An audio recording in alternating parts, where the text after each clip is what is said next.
ভাই মারো ধরো ভাই, মারো ধরো। দাঁড়াও।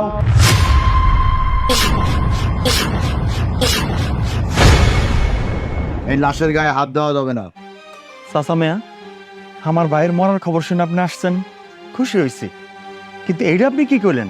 আমার ভাইয়ের লাশ আমরা ধরতে পারবো না? কে ধরবো? আর এই কথা আপনি কইলেন কেন? কারণটা কি? কারণটা হইল তোমাদের ভাই রশিদ আমার কাছ থেকে 10 লক্ষ টাকা হাওলাত নিছিল। এখন সেই টাকাটা আমাকে দিয়ে দাও, তারপরে লাশ দাফন করো। কি কইলেন? 10 লাখ টাকা? আমার ভাই আপনার কাছ থেকে 10 লাখ টাকা নিছে? কিরে চাচা কি কয়? আরে ভাইজান নাটক বুঝতেছো না, চাচাই নিজেই নাটক সাজায় আনছে। বাসে মানুষ তো মরে গেছে, ওইটা তো আর জবাব দিতে পারবে না, তাই 10 লক্ষ না 10 কোটি হইলেও তো সমস্যা ছিল না। কিন্তু চাচা আপনি ভুল জায়গায় চলে আসছেন, আমরা আপনাকে কোনো টাকা পয়সা দিতে পারবো না। তুই থাম চাচা মিয়া, এই 10 লাখ টাকা এনে আমার ভাই করলো কি? আমাকে সংসার তো এত অভাব না, বা আনলে আমরা জানতাম। মা, চাচা মিয়া কি কয়? না বাবা, আমিও তো জানি না। কেমনে জানো? ও সংসারে খরচ করছে নাকি নিজে পার্সোনাল খরচ করছে, এটা ওর ব্যাপার। ও কি তোর মতো আমার নিজের পেটের সন্তান? ও হইল আমার সৎ সন্তান। ও কি আমারে কইবো যে 10 লাখ টাকাই না কি করছে? শোনো, আমি কিন্তু মুখে কথা বলতে আসি নাই, আমার কাছে দলিল আছে। অতএব আমার 10 লক্ষ টাকা তোমরা শোধ করে তারপরে এই লাশ দাফন করবা। মুরব্বী, আপনি সব কি বলতেছেন? আমার হাজবেন্ড, আমার দেওর, আমার শাশুড়ি কি বল আপনার কানে যায় নাই? আর 10 লক্ষ টাকা? 10 লক্ষ টাকা আমরা কোথায় পাবো? আমরা কোনো টাকা দিতে পারবো না। আপনার যদি এতই টাকার দরকার থাকে, দরকার আপনি লাশটা নিয়ে যান, নিয়ে যেয়ে যা ইচ্ছা তাই করুন, তা আমরা তো ঋণ দিতে পারবো না। আমার টাকা যেহেতু তোমরা শোধ করে দিতে পারবে না, তাহলে একটা পথ আছে, একটা শর্ত। শর্ত? কি শর্ত চাচা? তোমাগো ভাবিরে আমার সাথে বিয়ে দিয়ে দাও, তাহলে আমি ওই 10 লক্ষ টাকার দাবি ছেড়ে দেবো। কারণ আমার বউটা তো অনেক আগেই মারা গেছে, আমার দেয়া শোনার কেউ নাই। পায়েল যদি হয় তাহলে আমার একটু ভালো হইব আর কি। চুপ করেন চাচা, এসব আপনি কি কথা কইতাছেন? আমার আপনি বিয়ে করবেন মানে কি? আপনি আমার বাবার মতো, আমি আপনার আমার নিজের বাবার মতো মানি। কোন হিসাবে আপনি আমার এই কথা কর? আমার স্বামীটা মইরা গেছে, মানতাছি।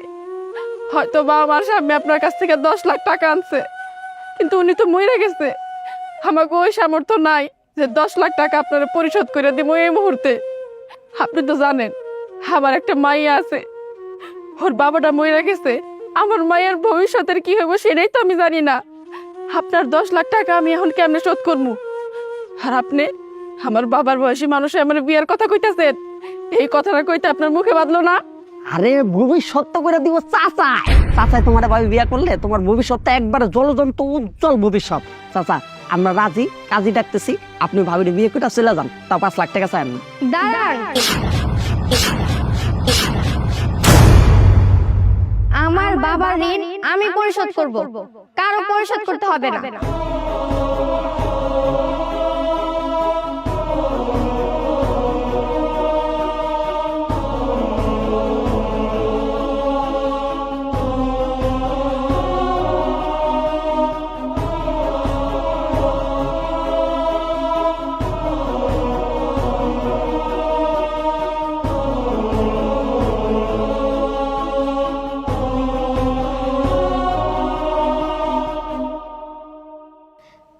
বাবা, এই বাবা, বাবা কথা কও না তুমি।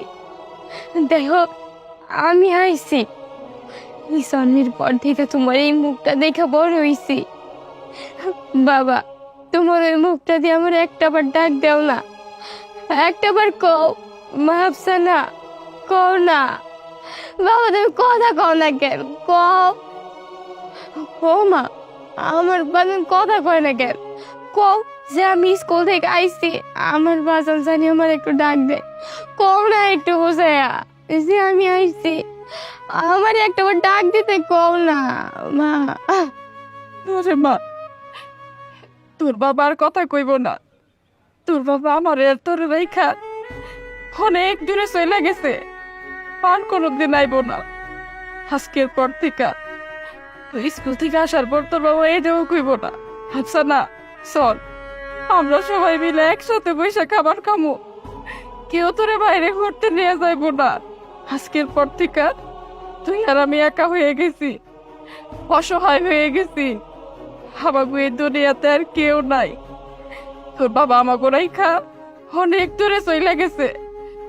আমাকে মতো হতভাগা এই পৃথিবীতে এখন আর দ্বিতীয় না নাই। আমরা এতটাই হতভাগা যে তোর বাপের 10 লাখ টাকা ঋণ করছিল, সেই ঋণের টাকা হুজুরে দিতে আইছে। এই টাকা দিতে পারবো না দেখা তোর বাপের লাশটা ওনারা নিয়ে যেতে চাইতেছে। তোর বাপের লাশটা মনে হয় আমরা এই বাড়িতে রাখতে পারবো না। মা, তুমি কোনো চিন্তা করো না, আমার বাবার 10 লাখ টাকা ঋণ আমি পরিশোধ করব। আমার বাবার তো অনেক স্বপ্ন ছিল আমি অনেক বড় হমু, আমাকে পরিবারের প্রত্যেকটা মানুষ খুব সুখে শান্তিতে থাকবো, তারা ভালো থাকবো। আজকে আমার বাবা আর নাই, তার স্বপ্নটাও আর নাই, কিন্তু আমি আমার বাবার মেয়ে না। আমার বাবার ঋণ আমি পরিশোধ করব। 10 লাখ টাকা যেইভাবেই হোক আমি ব্যবস্থা করব। তুই দিবি মানে? তুই এতগুলা টাকা কই পাবি মা? কই পাবো তা কইতাছ? শোনো মা, দরকার হইলে আমি আমার বাবার জন্য আমার কিডনি বিক্রি করে দিব, তারপরেও আমার বাবার ঋণ আমি পরিশোধ করবো। এই বাড়ি থেকে আমার বাবার লাশ কোথাও যাইব না। কিন্তু তুমি যদি কিডনি বিক্রি করো তাহলে তো তুমি মরে যাবা। হ, আমি মইরা যাবো, কিন্তু তারপরেও আপনাদের ঋণ পরিশোধ করে যাবো। আমার কিডনি বিক্রি করলে তো আমি আমার বাবার মতো মরেই যেতে পারি, তারপরেও তো আপনারা আপনাদের টাকা ফেরত পাইতেছেন। মরে গেলে কোনো আফসোস নাই, তারপরেও তো আপনারা শান্তিতে থাকবেন, তাই হইব। বাহ, খুব খুশি হইলাম, খুব খুশি হইলাম। রক্ত রক্ত কথা কয়, যেমন বাপ তেমন মাইয়া। আর তোমরা জুয়ান মদ্র দুইটা ভাই। আরে তোমার ভাই ঋণগ্রস্ত, তোমরা কি কইলা? ঋণ শোধ করতে পারবা না। আর এই যে হ্যাঁ আরেক ভাই কত সুন্দর আমারে বুঝাই দিল, লাশ নিয়ে যান। আরে তোমাগো এই ভাই রশিদ, তোমাগো বাপ যখন মরে যায় তখন কিন্তু তোমাগো মানুষ করছে কিন্তু এই রশিদ। আমরা জানি, দেখছি, শুনছি। আর এই ভাইরে তোমরা এইভাবে বইলা গেলা। আর ভাবি সাহেব, আপনার তো সৎ পোলা, কি কমু আর। রশিদের বাপ আপনারা খুব আশা করে আনছিল এই রশিদের জন্য, আর আপনি শুরু থেকে এই রশিদরে দেখতে পারেন নাই। আজকে কি কইলেন সবই শুনলাম। সি সি সি সি সি সি। আর এই যে মাসুম শিশুটা কিডনি বিক্রি করে তার বাবার ঋণ শোধ করতে চায়, আর তোমরা খাগলোকে কি কই, তোমরা কি বুঝবা আসলে। আর এই যে 10 লক্ষ টাকার দলিল আমি তোমাকে কইছিলাম না, আসলে কিন্তু এই দলিলটা 10 লক্ষ টাকার দলিল না। এই দলিলটা হইল তোমাগো বাবার এই সমস্ত সম্পত্তির দলিল। হ্যাঁ, আজকা কই তাইলে তোমাগো শোনো, তোমাগো বাপ জীবিত থাকতে তোমরা তো বকাইটা, যার জন্যে এই রশিদের নামে সমস্ত সম্পত্তি লেখা দিয়ে গেছে। তোমাগো বাপ এই দলিলটা আমার হাতে দিয়ে গেছে। এটা আপনি কি বললেন চাচা? এটা কোনো কথা হইলো? আর আপনি বললে আমরা এটা মাইনে নিমু? এটা সম্ভব না, আমার বাপ এমন কাজ করে যাইতেই পারে না। কিরে কি করছিস চাচা? আমার তো একই কথা চাচা, আব্বাই চাইলেও এই পেমেন্ট আমগুলো করতে পারে না। আমরাও তার সন্তান, এই সম্পত্তির প্রতি আমগো নিজেকেও হক আছে। আর আমগো কথা চিন্তা না করে সে তার এই সৎ ফলার কথা চিন্তা করে তার নামে সম্পত্তি কেমনে দেওয়া যায়? চাচা আপনি যা কইছেন, এই দলিল আপনি ছিঁড়া ফেলান। এই দলিলের আমার কাছে কোনো মূল্য নাই, এই দলিল আমরা মানি না। শোনো, তুমি কইলে তো আর হইব না, এই দলিলে তো সব লেখা আছে। তোমার বাবা উল্লেখ করে গেছে এই দলিলে যে তোমরা এই সম্পত্তি ধরে রাখতে পারবা না, অযোগ্য, যার জন্য রশিদ উপযুক্ত। এই রশিদের নামেই এই দলিলটা লেখা দিয়ে গেছে এবং আমাকে বলে গেছে, ভাই সাহেব আমি মরে যাওয়ার পর আপনি সবাইরে সমান ভাগ করে বুঝাই দিয়েন। তো এখানে উল্লেখ থাকে রশিদ যদি মনে করে যে তোমাকে দুইজনরে এই সম্পত্তির ভাগ দিব তাইলে তোমরা পাইবা। আজকে তো রশিদ মরে গেছে, তাই ওয়ারিশ সূত্রে এই আফসানা হইল এই সমস্ত সম্পত্তির মালিক। নাও এই দলিলটা তোমার কাছে রাখো। এই সমস্ত সয় সম্পত্তি আমার দাদা আমারে লেখা দিছে। দেখেন, এই সম্পত্তি আমার লাগবো না। আমি আমার বাবারে হারাইছি, আমি আমার এই পরিবারটারে হারাইতে চাই না।